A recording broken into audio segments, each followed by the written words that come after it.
мястото на хобитите, така да видите обстановката. Много е красиво, много е уютно. Има музика. Охо, къде са турбите?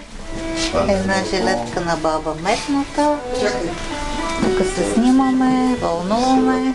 Има и камина. Чакай така, Свети по галерия, тематична музика. И аз искам да. Леле, това е пентхаус, като гледам. Спалня. Да, картина. Спалнята е като за Людвиг 14, 1,50 м. Айде, детска люлка.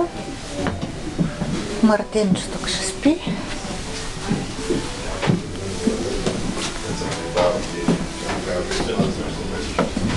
Ой, люлка има за бебе. Прасенце. Да. И я тук. О, банята. Стандарт. Ето, огъня гори, водата се топли и в ваната ще се къпат. Сега търся туалетната. Много симпатично. Четки за зъби. На какво е подпряна вратата?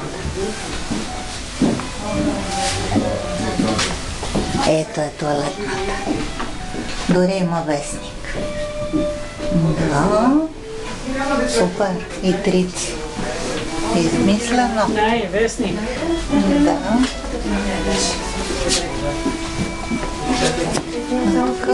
Докато си почиваш, да свършиш някоя работа.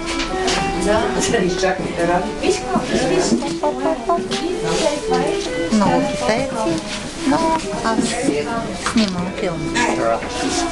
Може някой китайка да влезе в обектив. Ще ме извините.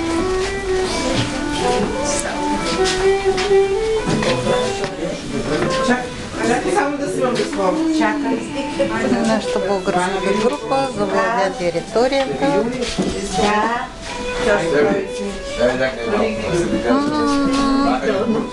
Кът за самотение. Книги. Да, книги. Това е моят кът. И сега. Да вземеш да се отчетеш,